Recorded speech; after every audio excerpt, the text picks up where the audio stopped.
ও মা, কই যাচ্ছ? ব্যাংকে যাব। কেন? ডিবিটি লিঙ্ক করতে। তোদের গরমে ব্যাংকে যেতে হয়? কেন রে?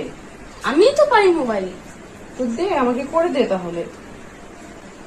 কি কি লাগে? ঠিক আছে, তাহলে আধার কার্ডটা এবং তোমার ব্যাংকের বইটা দাও। আচ্ছা দিচ্ছি, ঠিক আছে তাহলে করে দেবো। দেখো, খুবই সোজা, বাড়িতে বসে ডিবিটি লিঙ্ক করা যায়। আর এই ভিডিওটা গোটাটাই দেখো, তাহলেই বুঝতে পারবেন। তোমাদের সবার মোবাইলে তো গুগল আছেই।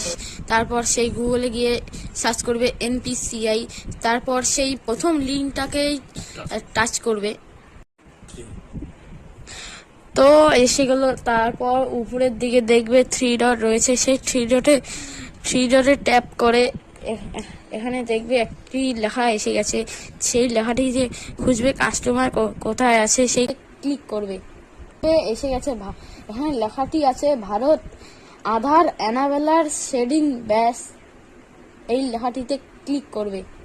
সেগুলো তারপর উপরের দিকে দেখবে 3 ডট রয়েছে, সেই 3 ডটে তো এখানে দেখবে নিচের দিকে 3টি বক্স আছে। সেই 3টি বক্সে তোমাদের আধার কার্ডের নাম্বারটি লিখে দিবে।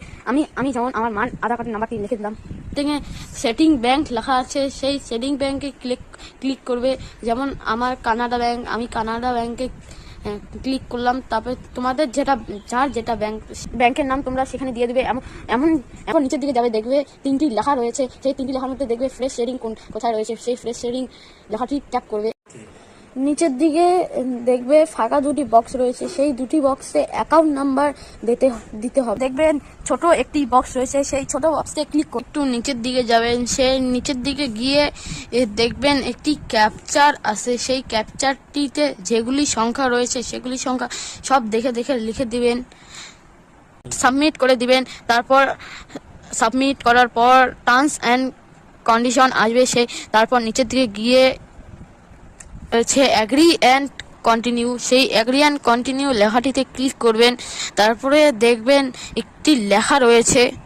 তারপর দেখবে সেই লেখাটির নিচে কয়েকটি বক্স রয়েছে, সেই বক্সগুলিতে ওটিপি বসাতে লাগবে। তোমরা একটু ওয়েট করবে, ওয়েট করলেই মোবাইলের মধ্যে ওটিপিটা এসে যাবে। সেই ওটিপিটা তারপরে দেখে বসিয়ে তারপর তোমরা নিচের দিকে দেখবে কনফার্ম লেখা রয়েছে, সেই কনফার্ম লেখাটিতে টিপবে, তাহলেই তোমাদের ডিবিটি লিঙ্ক হয়ে যাবে। এই বিষয়ে অনেকেই তো জানে না। তোমাদের যাদের চেনা জানা আছে তাদেরকে ভিডিওটা অবশ্যই শেয়ার করে দাও। আর আমি তো করে নিলাম, আর ঝটপট তাড়াতাড়ি তোমরাও করে নাও, আর কিন্তু হাতে বেশি সময় নেই।